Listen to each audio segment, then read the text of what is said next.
Natal 25 Desember tahun 2022 dan selamat menyongsong dan menyambut tahun baru 2023. Tahun 2023 penuh dengan tantangan, tapi saya percaya sebagai orang beriman kita akan dikuatkan dan disanggupkan, terutama saudara-saudara saya yang ada di Honihama. Tuhan memberkati segala jerih lelahmu, segala kerja dan pengabdianmu, baik di dalam pekerjaan keseharian, panggilan tugas, bahkan panggilan pelayanan. Kita tahu kehidupan tidak mudah, tetapi kita percaya di dalam Tuhan kita akan mendapatkan kemudahan demi kemudahan. Apa yang merupakan tantangan di kampung ini tentunya ke depan akan dijadikan oleh Tuhan sebagai sesuatu berkat yang boleh menjadi bagian dari setiap keluarga yang ada di Honihama. Sekali lagi, saya mewakili anak rantau yang ada di luar kampung Honihama, Adonara. Saya mengucapkan selamat Natal. Mari ketika sudah sukses di luar sana, kembali pulang membangun kampung di sini. Karena apa? Kampung ini milik kita. Karena apa? Kampung ini milik kita bersama. Kalau bukan kita yang membesarkan kampung ini, siapa yang akan membesarkan kampung ini? Begitu kira-kira. Tuhan Yesus sayang. Tuhan memberkati kita pada pekan kerja yang baru nanti, pada tahun kerja yang baru. Tuhan Yesus berkati. Apa yang melatar belakangi dia dan ibu sampai bisa mengunjungi stasi Honihama? Iya, jadi panggilan hati. Karena apa? Kita perlu di dalam hidup, kita perlu membangun satu kebersamaan. Di dalam kebersamaan itu tentu ada perbedaan. Saya ingin menyatakan bahwa di dalam perbedaan kasih menembus perbedaan.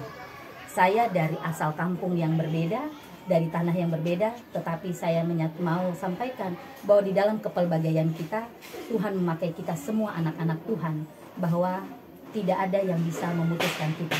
Apa yang dapat memisahkan kita dari kasih-Mu Tuhan sahabatku?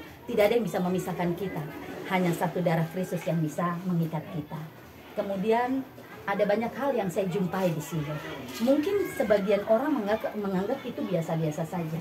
Tetapi saya melihat di kampung ini, di tanah ini mengajarkan saya yang pertama nilai kebersamaan. Bahwa makan harus bersama, kemudian bahwa ada sesuatu hal dipikirkan bersama, didiskusikan bersama. Kemudian yang kedua, saya melihat bahwa muncul wanita atau perempuan-perempuan tangguh. Kenapa? Dengan keterbatasan air yang ada, dengan keterbatasan keadaan yang ada, tetapi Tuhan menghadirkan wanita-wanita tangguh. Lengan-lengan wanita tangguh itu menjunjung jualannya, mengangkat kayu bakaran, dan semua itu saya melihat dari sisi yang berbeda. Bahwa terkadang mungkin orang mengeluh tidak ada air, tetapi tanpa kita sadari Tuhan menggunakan ketiadaan itu menjadi satu kekuatan yang tanpa kita sadari wanita-wanita yang ada di Honihama ini tidak sadari bahwa dengan keterbatasan kondisi Tuhan menciptakan sesuatu yang berbeda. Apalagi kita sudah mengakhiri Hari Ibu, saya melihat banyak sekali wanita-wanita tangguh, perempuan-perempuan hebat ada di sini. Bahkan dari rahim perempuan-perempuan itu melahirkan generasi-generasi Honihama yang hebat. Iya. Itu mungkin refleksi ibu terhadap hal-hal seperti itu. Nilai-nilai apa yang mungkin ibu pesankan kepada umat di stasi ini yang barangkali dalam tanda kutip mereka juga memiliki keterbatasan, khususnya soal dalam hal iman. Mungkin ada semacam saran atau komentar dari ibu sendiri. Oh iya, baik. Nyaris 1 minggu saya ada di dalam jemaat atau umat stasi gereja Santo Yudopus ya. Iya. Namun kebetulan saya menginap di Ibu Ina Somi ya. Saya tidak tahu, tetapi yang dapat saya sarankan kalau boleh dari jemaat di sini atau umat di sini bisa memprogramkan kunjungan ke para orang tua lansia. Iya, karena keterbatasan mereka, fisik mereka tidak memungkinkan mereka ada ibadah berjemaat. Jadi pasti ada kerinduan mereka untuk dikunjungi pastor, dikunjungi pengurus-pengurus gereja. Maka kalau boleh dilakukan perkunjungan secara berkala. Kemudian mungkin kalau ada kita bisa bekerja sama dengan posyandu atau mungkin pustu, mungkin ada pelayanan kesehatan bagi anak-anak, kemudian bagi lansia. Artinya apa? Ini menggambarkan bahwa ini juga kita memberikan informasi kepada orang di luar bahwa Kristus datang melayani. Inilah kita bentuk melayani dari sisi pelayanan gereja juga kepada pelayanan kesehatan. Iya, itu hal-hal yang memang saya melihat perlu ada semua memang untuk kesempurnaan masih jauh, tetapi secara perlahan kita bisa memperbaiki seperti itu. Ibu Vera bisa disampaikan ada ya semacam identitas, bisa menjelaskan apa kerjanya di Papua supaya kami bisa tahu bahwa kalau ada orang yang merantau ke Papua bisa bertemu dan berjumpa dengan Ibu Vera. Baik, ya. Jadi saya sendiri saya ada di pemadam kebakaran. Saya sebagai kabid di situ. Ya, kemudian suami saya sendiri Bapak Justin Sitorus sebagai Kepala Dinas Perhubungan Kota Jayapura. Ya, tentunya pekerjaan kami ini sama-sama mempunyai risiko, apalagi seperti saya, anggota saya itu semua laki-laki, 75 orang, saya sendiri perempuan.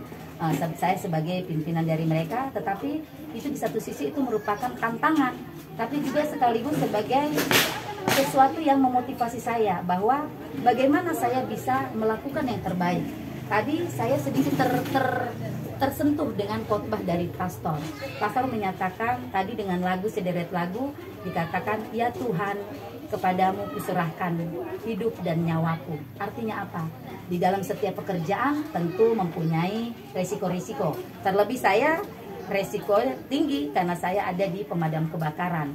Mau jam berapapun kebakaran, saya sebagai pimpinan di situ saya harus pergi.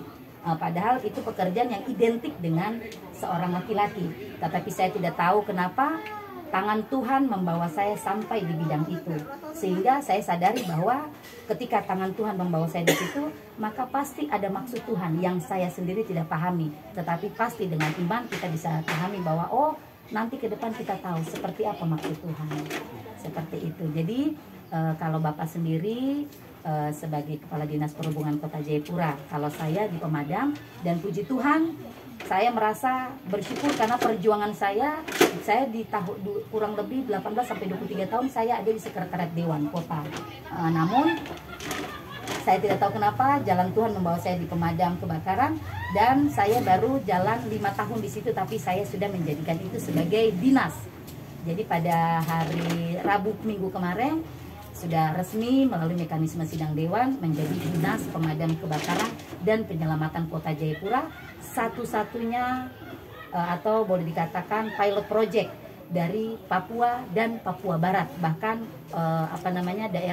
daerah otonomi baru yang baru terbentuk. Jadi baru Kota Jayapura yang memiliki dinas pemadam kebakaran. Selama ini masih berada sebagai bidang seperti itu. Iya. Kehidupan doa bagi Ibu Vera sendiri bagaimana, boleh kami tahu? Doa adalah nafas hidup kita orang percaya, terutama kita sebagai seorang mama. Siapa yang bisa menyelamatkan seisi rumah kalau bukan doa seorang mama? Jadi mama itu kan sebagai pendoa, maka pendoa sebagai pendoa sekaligus sebagai penolong.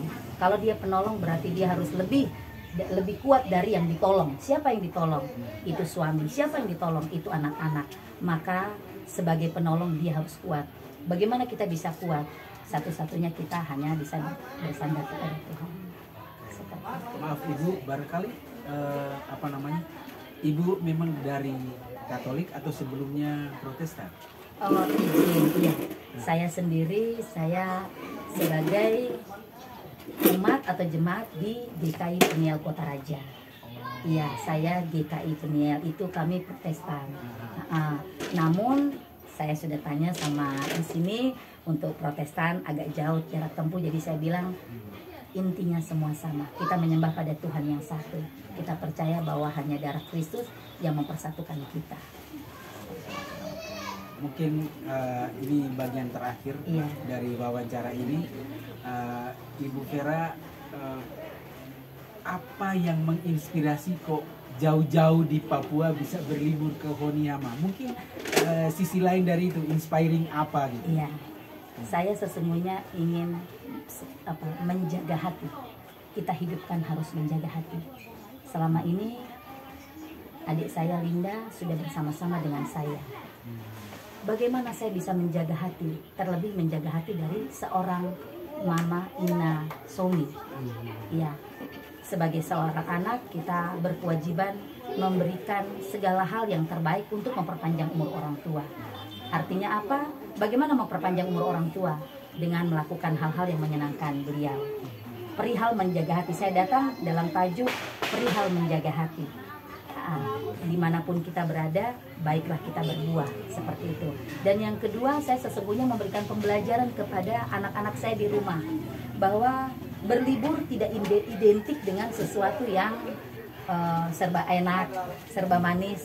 Tetapi ketika saya harus merasakan desiran angin, saya harus merasakan bagaimana hujan yang deras, saya kemudian ditegur oleh Tuhan.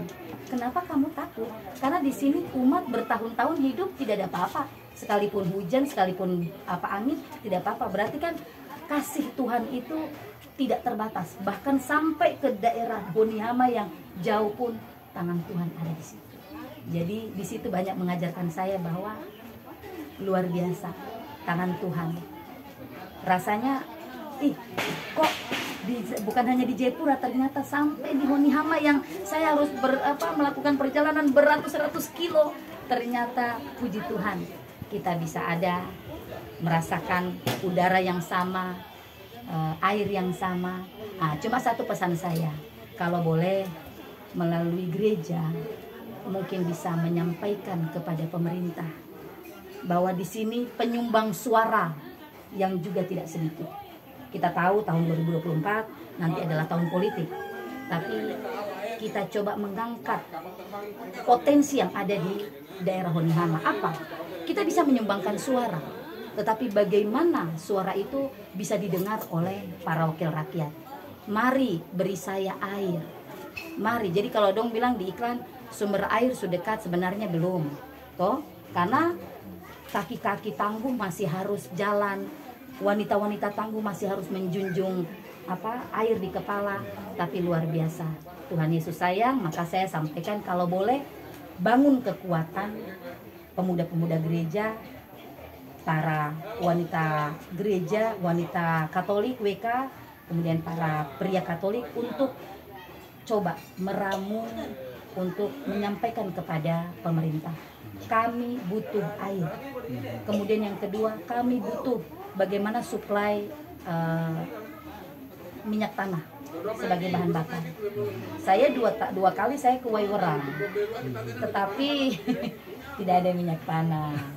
Ya, kemudian yang berikut, kebetulan saya di Damkar, saya mau ingatkan, banyak sekali masyarakat di sini yang melakukan penyambungan listrik secara tidak bertanggung jawab. Pertama, yang kedua, melakukan penyambungan listrik dengan instalasi yang tidak benar, dan itu menjadi potensi adanya terjadinya kebakaran. Sementara kita tahu di sini rumah baku dempet, kemudian rumah mayoritas dari bahan yang sangat mudah terbakar. Maka naluri kedamkaran saya mengingatkan kepada saudara-saudara saya di sini. Kebetulan di sini kan tidak ada damkar toh, jadi saya minta mungkin bisa mengingatkan di dalam gereja, kita corongkan, kita suarakan bahwa tetap berhati-hati. Apalagi rumah-rumah kan melakukan aktivitas masak-memasak itu menggunakan api dengan tungku. Bagaimana mereka bisa menjaga, bagaimana mereka bisa mengamankan dari listrik maupun dari potensi-potensi kebakaran lainnya. Seperti itu kira-kira. Terima kasih banyak Bu Vera. Saya.